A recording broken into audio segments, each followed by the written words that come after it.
la mentalidad de los presidentes es ya se apañará el que venga. Ya se apañará el próximo. Yo por ahora, pues hago como lo anterior. Tiro de deuda, pago nóminas, pago pensiones y el que venga después ya se apañará.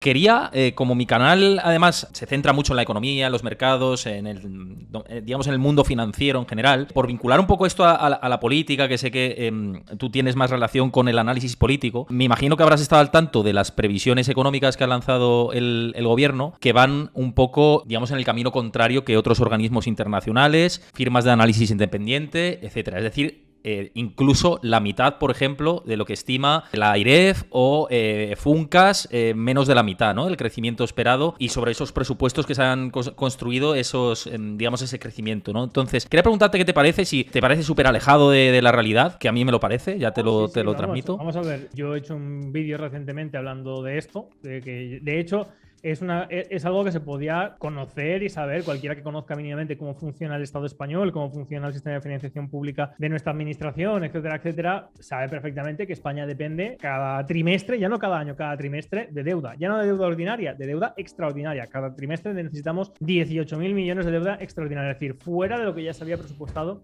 en los presupuestos generales del Estado del año 2022. Entonces, ahora mismo llega la AIREF, que es una agencia gubernamental, por mucho que dentro de sus siglas aparezca como independiente. AIREF es Autoridad Independiente de Responsabilidad Fiscal, y dice hace unos pocos días nada más y nada menos lo siguiente: las previsiones de crecimiento de los presupuestos generales del Estado del año 2023 son ficción. Es decir, no están sustentados en nada. Ojo, esto lo ha dicho la AIREF, una agencia gubernamental. Entonces, si la propia AIREF ya te está diciendo que los datos pero es que esto lo dicen ahora, pero es que esto no es de ahora. Es que esto se lleva haciendo en los últimos años de manera consecutiva. Por eso nosotros hemos tenido que mire la gente cuánto tenía que pedir cada año España de deuda extraordinaria. Extraordinaria. Extraordinaria significa que cuando tú construyes los presupuestos generales del Estado dices, bueno, vamos a ingresar tanto.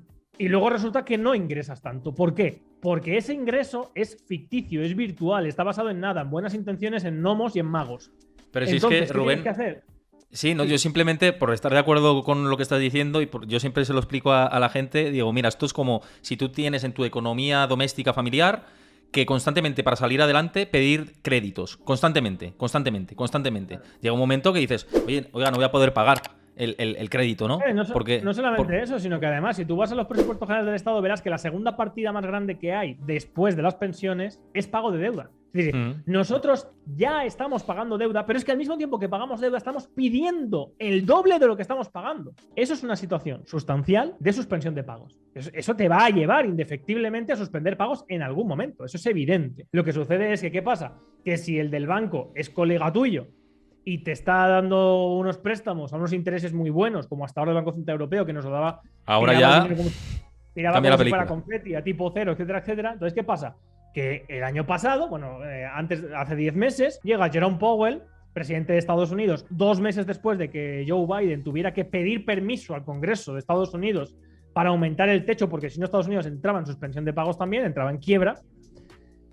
Y dice Jerome Powell, bueno, la inflación se ha ido a tomar viento, entonces vamos a empezar a subir tipos. Ahí ya sabemos, ahí ya podemos identificar, y yo hice varios vídeos diciendo que a partir de marzo, que fue cuando dijo el presidente de la Reserva Federal de Estados Unidos que iba a empezar a subir tipos, y así ha sido, eso va a tener, obviamente, una consecución y una correlación en el mercado europeo, porque el Banco Central Europeo y Alemania y Francia, porque Europa no es otra cosa más que la suma del marco y del franco, punto y final, bajo la tutela de Estados Unidos cuando se constituyó la Comunidad Europea del Carbono y del Acero. Entonces, cuando tú ya sabes que eso va a pasar, y Christine Lagarde también dice que van a subir tipos, pero que van a intentar ir un poco más despacio para darle tiempo, pero ¿darle tiempo a quién?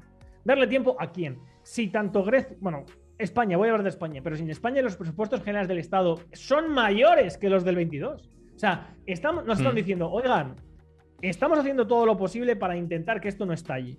Pero ustedes tienen que apretarse el cinturón, tienen que gastar menos, tienen que solicitar menos deuda, reducir el crédito ¿para qué? Para que se reduzca la impresión de billetes, que hasta ahora ha sido como si fuera confeti, como he dicho. Y eso ningún país lo ha hecho. Todo lo contrario. Es que España, no solamente en el ámbito nacional, pero es que la señora Ayuso, en Murcia, en la Comunidad Valenciana, en Castilla y León, todos han aumentado los presupuestos generales del Estado. Ahora, por ejemplo, las medidas de la señora Ayuso, toda la gente que dice ser liberal, encantadísima. ¡Hombre! Van a reducir impuestos. No, disculpe, no están reduciendo impuestos. Están subvencionando impuestos, que es diferente. La cuota de autónomos del primer año de la Comunidad de Madrid la vamos a pagar con impuestos. Claro.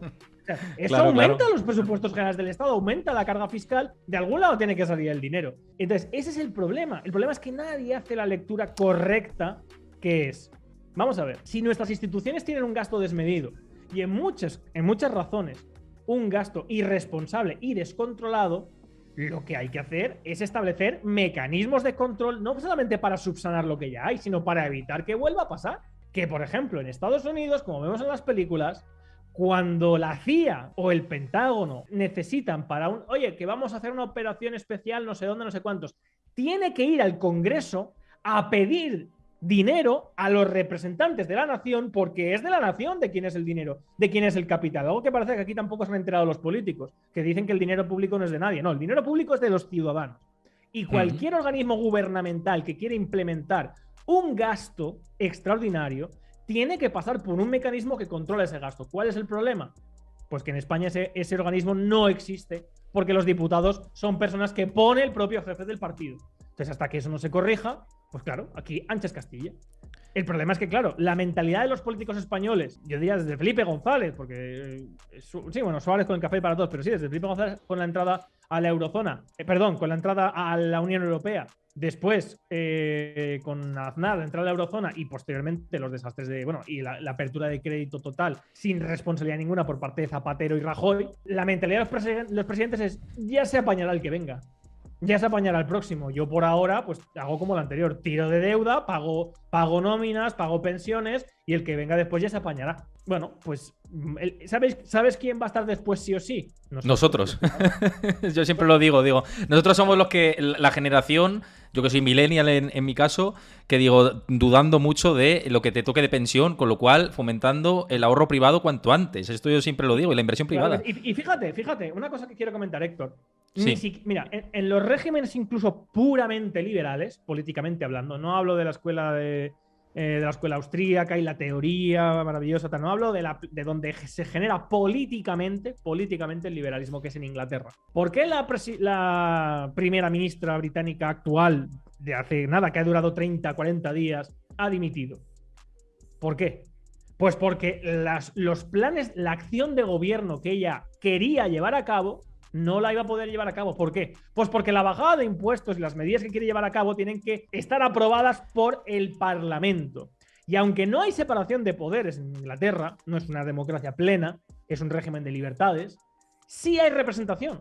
Un diputado, sea Tory, sea conservador, incluso sea socialista, no va a votar a favor de ninguna medida que vaya en contra de los ciudadanos de su distrito. Porque sabe que como lo haga se va a tomar por el culo. Ese es el control efectivo que tanto los regímenes liberales como el parlamentarismo inglés o las democracias, las repúblicas constitucionales o democracias, como por ejemplo Estados Unidos, sí tienen implementado y evitan una situación de catástrofe como en la que está España. España está en una situación de catástrofe y una irresponsabilidad absoluta por parte de sus dirigentes. Ahora te incido en esa parte, pero antes quiero decir que me ha gustado mucho el matiz que has hecho de la escuela austríaca con respecto a las democracias liberales, ¿no? O tradicionalmente liberales como Reino Unido, porque los austríacos te van a decir, no, es que Liz Truss no ha sido liberal. Liz Truss no ha apoyado un recorte del gasto, además de bajada de impuestos. Esto, bueno, lo puedes escuchar a Juan Ramón Rayo en sus vídeos, a otra serie de economistas liberales, defensores de la escuela austríaca, y por eso me gusta ese matiz. Una vez no me acuerdo quién fue, que para intentar, no sé si era creo que era una crítica a mi persona, en un debate, en mis debates con Rayo creo que queda bastante claro. Yo tengo mucho respeto por Juan Ramón Rayo porque me parece una persona que dice lo que cree. O sea, él cree lo que dice y para mí eso tiene mucho respeto, más que es una persona formada y muy respetuosa. Pero es evidente cuando alguien intentó criticarme una vez diciendo que la diferencia entre Juan Ramón Rayo y yo era que él era un filósofo y yo era un publicista. Totalmente cierto. O sea, yo no quiero filosofar. Yo no soy una persona que quiera hablar de ideas intangibles o de conceptos. Obviamente puedo hablar de filosofía, he estudiado filosofía política, pero no te puedes imaginar cómo. Pero mi acción política no se basa en ideas. se basa en hechos, en actos. Yo no soy un filósofo, soy un promotor. Bueno, pues si quieres llamar publicista, llámalo publicista. Soy un revolucionario, soy un promotor. Quiero llevar a cabo una serie de medidas reales dentro de la estructura política. Esto no lo digo como una crítica a Juan Ramón Reyes, sino que la gente se piensa que hay que diferenciar entre los aspectos, entre las ideas y entre las teorías o los aspectos que se pueden llevar a cabo dentro de la acción política. La acción política es mi materia y es donde yo circunscribo todo lo que hago. Porque claro, por teorizar también podríamos hablar, es como por ejemplo la Constitución de 1812, ¿no? La primera Constitución de España, que decía que los españoles serían justos y benéficos.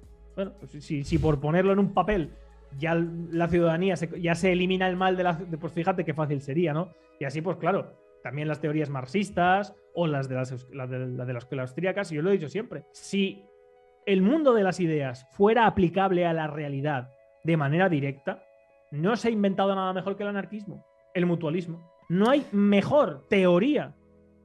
En realidad, Rubén, el liberalismo y el anarquismo se tocan bastante, ¿eh? Porque uno claro, se basa sobre la libertad individual, el derecho de la propiedad privada y con unos mínimos entre la sociedad y entre los individuos para poder promulgar las leyes comunes. Al final el anarquismo también va un poco por ahí. Por supuesto, muy poca gente sabe que el anarquismo donde nace es en los artesanos, en contraposición con los obreros. Los obreros, la época fabril de las fábricas y de los mecanismos de producción en cadena y del sentimiento de comunidad de colmena que produce un producto y digamos del colectivismo, no de lo colectivo, del colectivismo en clases sociales, etcétera, etcétera.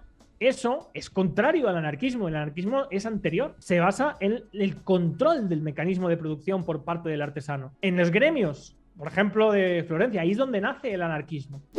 Ahí no hay control ninguno ni estatal ni nada. De hecho, todo es acordado por dentro del gremio. Es mutualismo. Es una serie de medidas de producción dentro de una serie de individuos donde cada uno es dueño de sus propios medios de producción en los artesanos. Pero bueno, eso, como digo, podríamos hablar aquí de historia, de sociología. Sí, mucho tiempo. Y además a mí me encanta también, los temas históricos y, bueno, la economía ligada a la historia, etcétera. O sea, pero podríamos aquí hablar horas y sé que no tenemos tanto tiempo.